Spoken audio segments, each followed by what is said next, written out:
दिवाली का आज पावन त्योहार है और हर किसी का मन करता है कि दिवाली अपने परिवार के लोगों के बीच में मनाए। मेरा भी मन करता है कि मैं दिवाली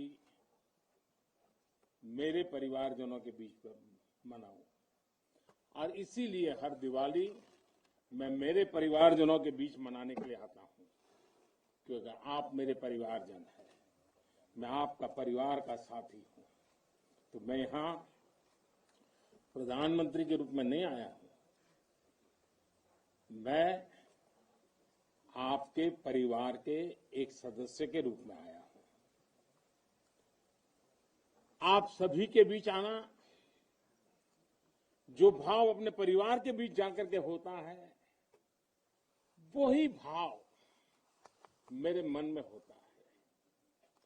और जब से मैं इस संवैधानिक जिम्मेवारी को संभाल रहा हूं, आज उसको 20 साल से भी अधिक समय हो गया। बहुत लंबे अरसे तक मुझे देशवासियों ने इस प्रकार की सेवा का मौका दिया। पहले गुजरात वालों ने दिया, अब देशवासियों ने दिया।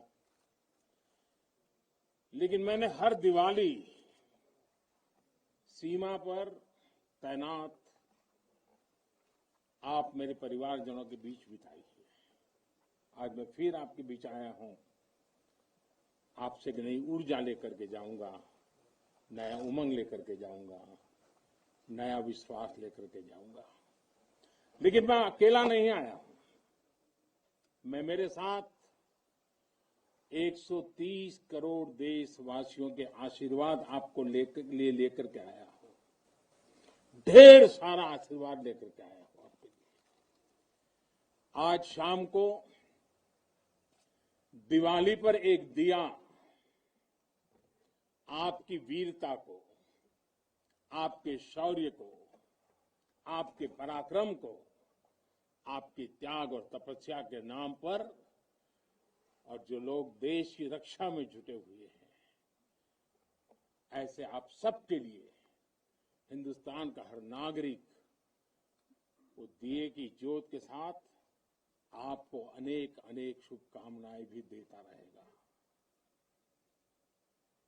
और आज तो मुझे पक्का विश्वास है कि आप घर पर बात करेंगे, हो सका तो फोटो भी भेज देंगे। और मुझे पक्का विश्वास आप कहेंगे, हाँ यार इस बार तो दिवाली कुछ और थी, कहेंगे ना। देखिए आप रिलैक्स हो जाइए, आप कोई आपको देखते नहीं, आप चिंता मत कीजिए।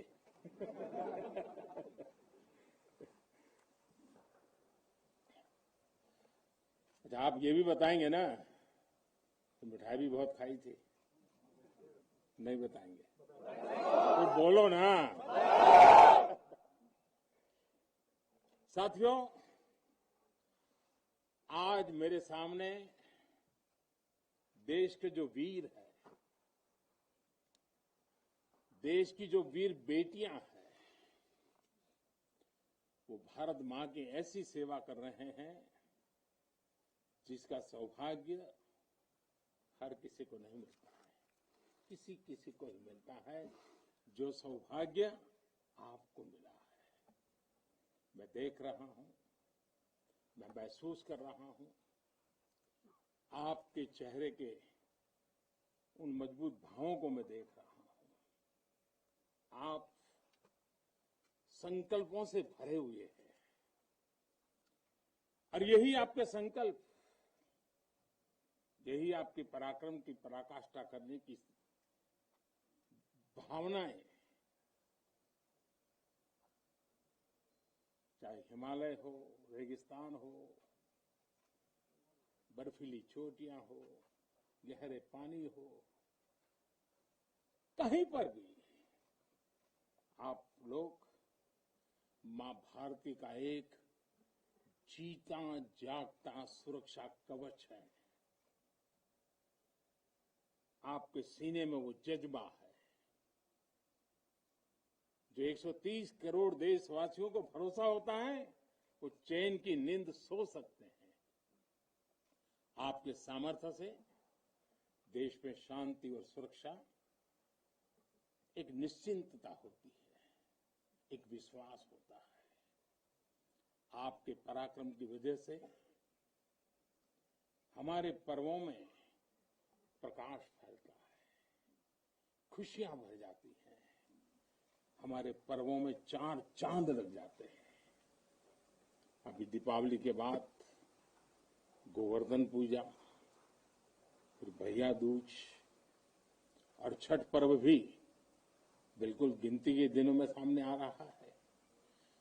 आपके साथ ही मैं सभी देशवासियों को नौशेरा की इस वीर वसुंधरा से इन सभी पर्वों के लिए देशवासियों को भी बहुत बहुत शुभकामनाएं देता हूं। देश के अन्य हिस्सों में बड़ी संख्या में लोग आज दिवाली का जब दूसरा दिन होता है तो नववर्ष की भी शुरुआत करते हैं, और हमारे यहां तो हिसाब किताब भी दिवाली से पूरा होता है और दिवाली के दूसरे दिन से शुरू होता है। खास करके गुजरात में कल नया साल होता है। तो मैं आज नौशेरा की इस वीर भूमि से गुजरात के लोगों को भी और जहां जहां नववर्ष मनाते हैं उन सबको भी अनेक अनेक मंगल कामनाएं उनके लिए देता हूं। साथियों, जब मैं यहां नौशेरा की पवित्र भूमि पर उतरा, यहां की मिट्टी का स्पर्श किया, तो एक अलग ही भावना, एक अलग ही रोमांच से मेरा मन भर गया। यहां का इतिहास भारतीय सेना की वीरता का जयघोष करता है। हर चोटी से वो जयघोष सुनाई देता है। यहां का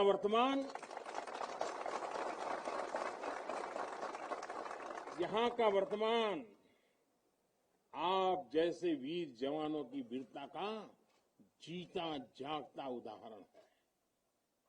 वीरता का जिंदा सबूत मेरे सामने मौजूद है। नौशेरा ने हर युद्ध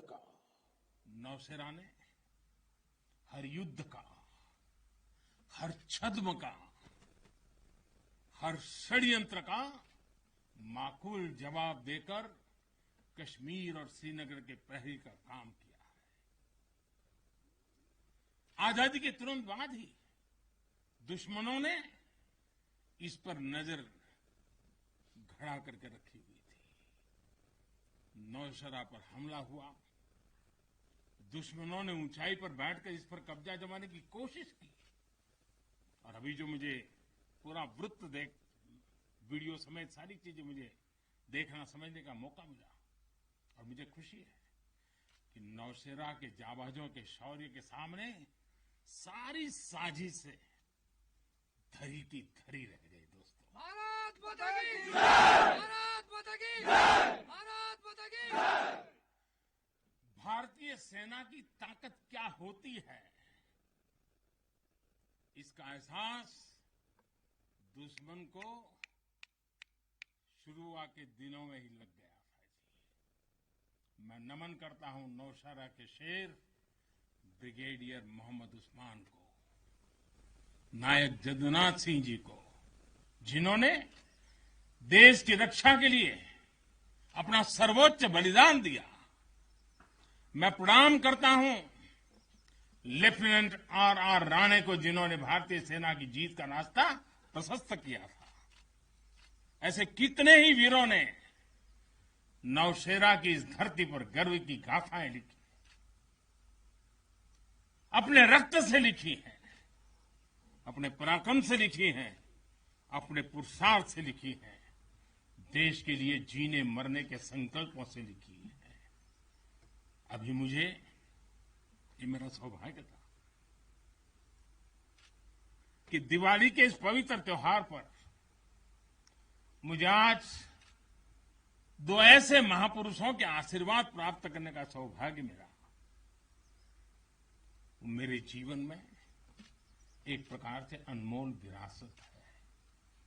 मुझे आशीर्वाद मिले श्री बलदेव सिंह और श्री बसंत सिंह जी, ये दोनों महापुरुष बाल्यकाल में मां भारती की रक्षा के लिए फौज के साथ कंधे से कंधा मिलाकर के साधनों के अभाव के बीच भी, और जब मैं आज सुन रहा था उनको, वही जज्बा था जी, वही मिजाज था, और वर्णन ऐसे कर रहे थे जैसे आज ही अभी से लड़ाई का मैदान से आए हैं, ऐसा वर्णन कर रहे थे।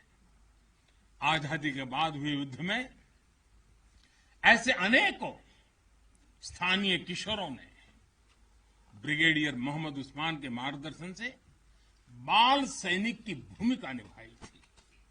उन्होंने अपने जीवन की परवाह न करते हुए उतनी कम उम्र में देश की सेना के साथ कंधे से कंधा मिलाकर के काम किया था, सेना की मदद की थी।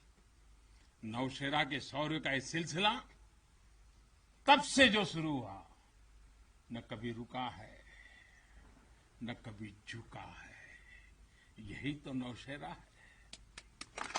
भारत माता की जय! भारत माता की जय! भारत माता की जय! सर्जिकल स्ट्राइक में यहां की ब्रिगेड ने जो भूमिका निभाई, वो हर देशवासी को गौरव से भर देता है। और वो दिन तो मैं हमेशा याद रखूंगा, क्योंकि मैं कुछ तय किया था सूर्यास्त के पहले कि सब लोग लौट करके आ जाने चाहिए, और मैं हर पल फोन की घंटी पर टिकटिका के बैठा हुआ था कि आखिर से आखिर मेरा जवान पहुंच गया क्या, और कोई भी नुकसान किए बिना ये मेरे वीर जवान लौट करके आ गए, पराक्रम करके आ गए, सिद्धि प्राप्त करके आ गए। भारत माता की जय! भारत माता की जय! भारत माता की जय! सर्जिकल स्ट्राइक के बाद यहां अशांति फैलाने के अनगिनत कुत्सित प्रयास हुए, आज भी होते हैं, लेकिन हर बार आतंकवाद को मुंह तोड़ जवाब मिलता है। असत्य और अन्याय के खिलाफ इस धरती में एक स्वाभाविक प्रेरणा है, माना जाता है, और मैं मानता हूं ये अपने आप में बड़ी प्रेरणा है।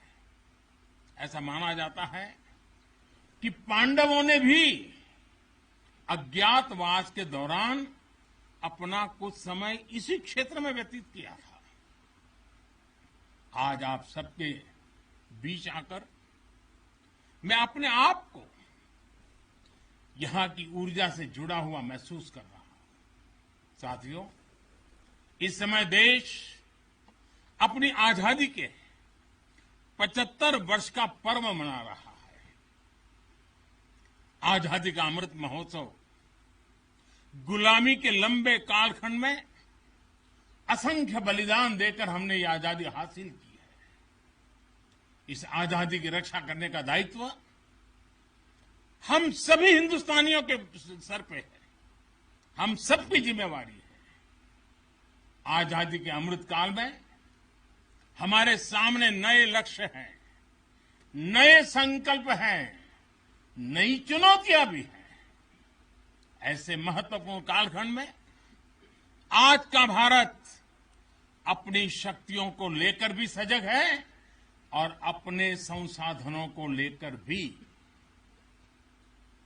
दुर्भाग्य से पहले हमारे देश में सेना से जुड़े संसाधनों के लिए ये मान लिया गया था कि हमें जो कुछ भी मिलेगा विदेशों से ही मिलेगा। हमें टेक्नोलॉजी के मामले में झुकना पड़ता था, ज्यादा पैसे खर्च करने पड़ते थे। नए हथियार, नए उपकरण खरीदने होते थे तो प्रक्रिया सालों साल चलती रहती थी। यानी एक अफसर फाइल शुरू करें, वो रिटायर हो जाए, तब तक भी चीज नहीं पहुंचती थी। ऐसा ही कालखंड था। नतीजा ये कि जरूरत के समय हथियार फिर आपाधापी में खरीदे जाते थे। यहां तक कि स्पेयर पार्ट्स के लिए भी हम दूसरे देशों पर निर्भर रहते थे। साथियों, डिफेंस सेक्टर में आत्मनिर्भरता का संकल्प उन पुरानी स्थितियों को बदलने का एक सशक्त मार्ग है। देश के रक्षा खर्च के लिए जो बजट होता है, अब उसका करीब 65% देश के भीतर ही खरीदी पर खर्च हो रहा है। हमारे देश ये सब कर सकता है, करके दिखाया है।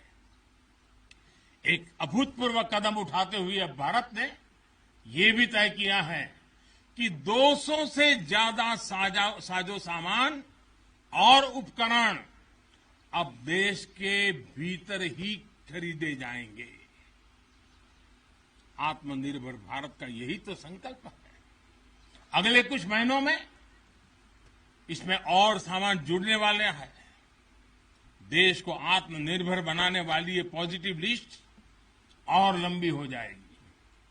इससे देश का डिफेंस सेक्टर मजबूत होगा, नए नए हथियारों उपकरणों के निर्माण के लिए निवेश बढ़ेगा।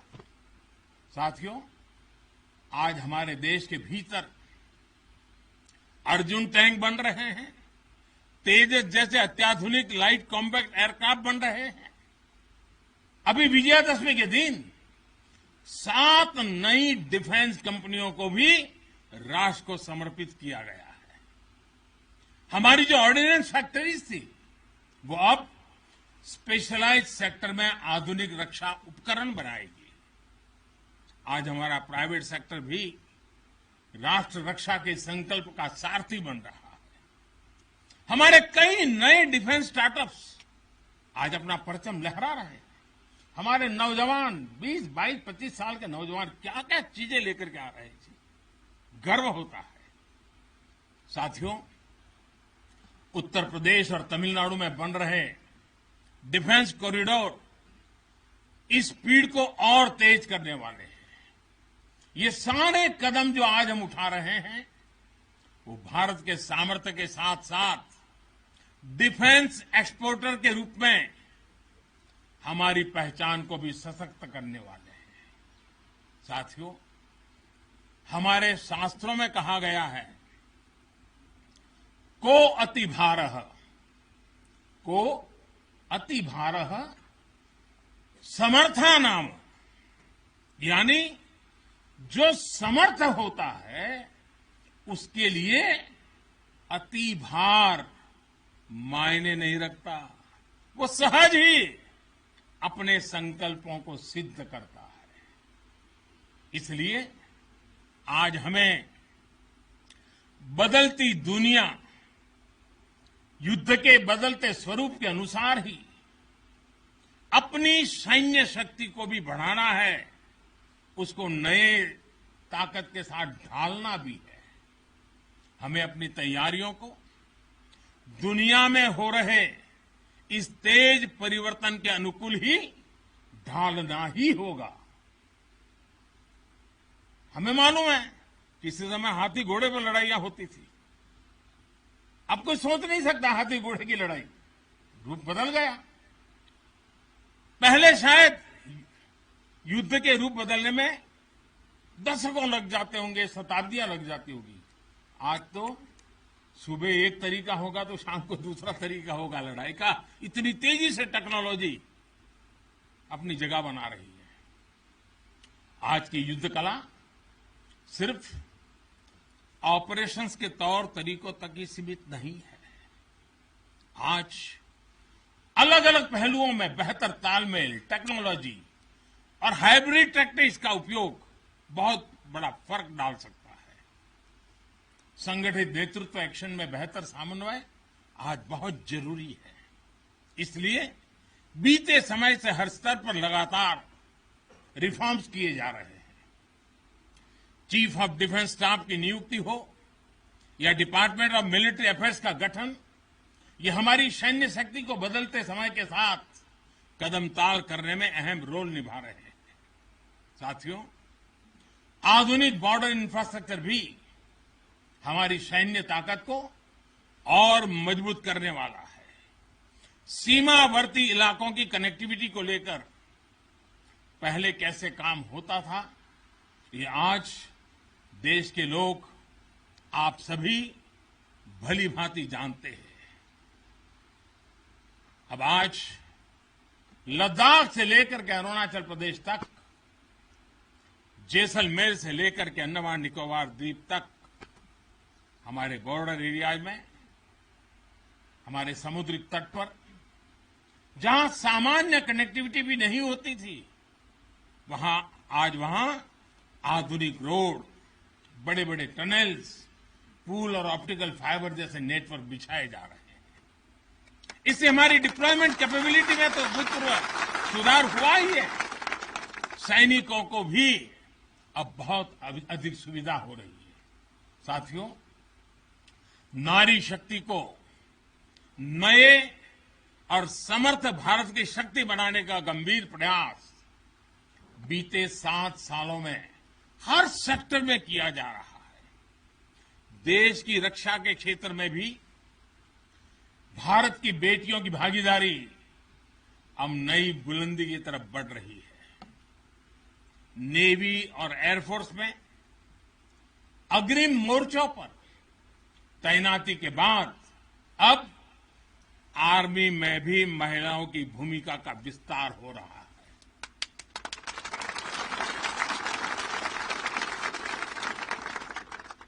मिलिट्री पुलिस के द्वारा बेटियों के लिए खोलने के बाद अब महिला अफसरों को परमानेंट कमीशन देना इसी भागीदारी के विस्तार का ही हिस्सा है। अब बेटियों के लिए नेशनल डिफेंस एकेडमी, राष्ट्रीय मिलिट्री स्कूल और राष्ट्रीय इंडियन मिलिट्री कॉलेज जैसे देश के प्रीमियर मिलिट्री संस्थानों के दरवाजे खोले जा रहे हैं। इसी वर्ष 15 अगस्त को मैंने लाल किले से ये भी घोषणा की थी कि अब देश भर के सभी सैनिक स्कूलों में बेटियों को भी पढ़ाई का अवसर मिलेगा। इस पर भी तेजी से काम शुरू हो गया है। साथियों, मुझे आप जैसे देश के रक्षकों की वर्दी में केवल अथाह सामर्थ्य के ही दर्शन नहीं होते। मैं जब आपको देखता हूं तो मुझे दर्शन होते हैं अटल सेवा भाव के, अडिग संकल्प शक्ति के और अतुलनीय संवेदनशीलता के। इसलिए भारत की सेना दुनिया की किसी भी दूसरी सेना से अलग है। उसकी एक अलग पहचान है।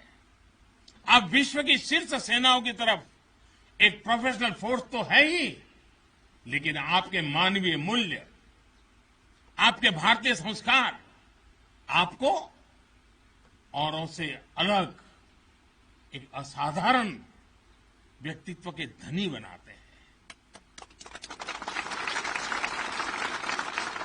आपके लिए सेना में आना एक नौकरी नहीं है। पहली तारीख को तनख्वाह आएगा इसके लिए नहीं आए आप लोग।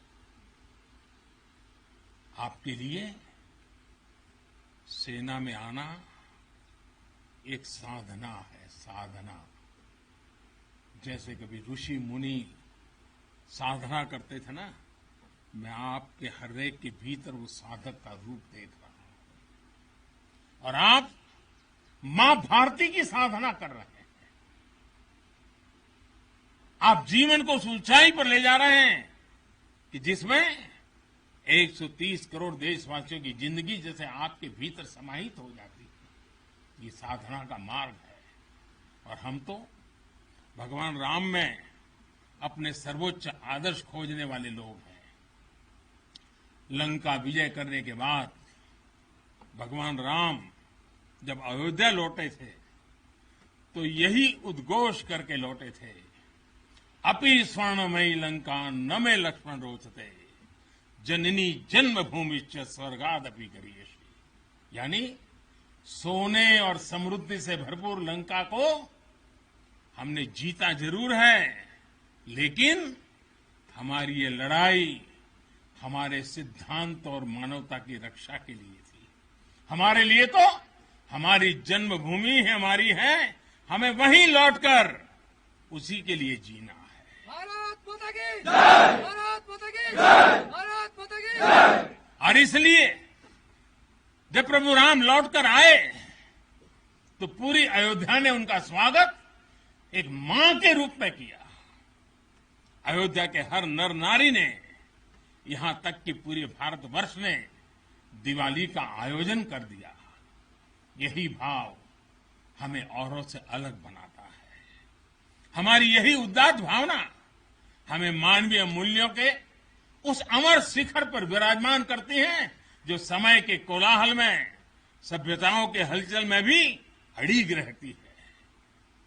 इतिहास बनते हैं, इतिहास बिगड़ते हैं, सत्ताएं आती हैं, सत्ताएं जाती है, साम्राज्य आसमान छूते हैं, ढहते हैं, लेकिन भारत हजारों साल पहले भी अमर था, भारत आज भी अमर है और हजारों साल बाद भी अमर रहेगा।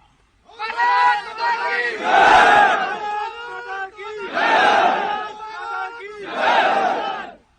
हम राष्ट्र को शासन, सत्ता और साम्राज्य के रूप में नहीं देखते।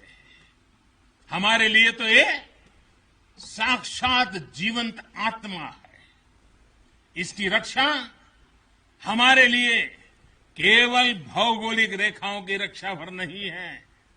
हमारे लिए राष्ट्र रक्षा का अर्थ है इस राष्ट्रीय जीवंतता की रक्षा, राष्ट्रीय एकता की रक्षा और राष्ट्रीय अखंडता की रक्षा।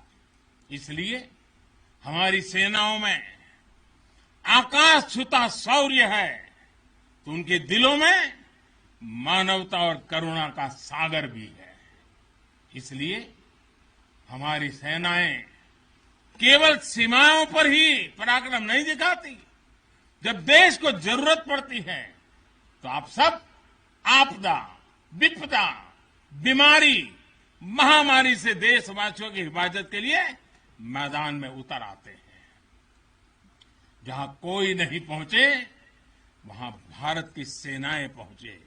ये आज देश का एक अटूट विश्वास बन गया है। हर हिंदुस्तानी के मन में से ये भाव अपने आप प्रकट होता है। ये आ गए ना, अरे चिंता नहीं, अब हो गया। ये छोटी चीज नहीं। आप देश की अखंडता और सार्वभौमिकता के प्रहरी हैं।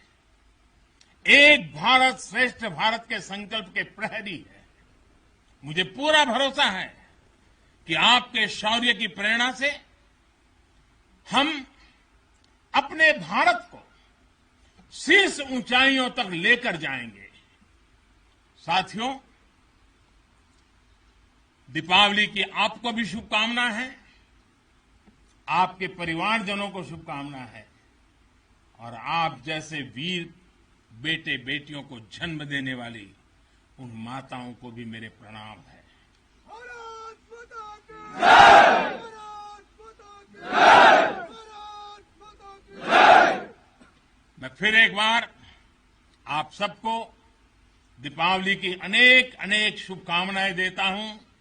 मेरे साथ पूरी ताकत से बोलिए, भारत माता की जय। भारत माता की जय। भारत। धन्यवाद।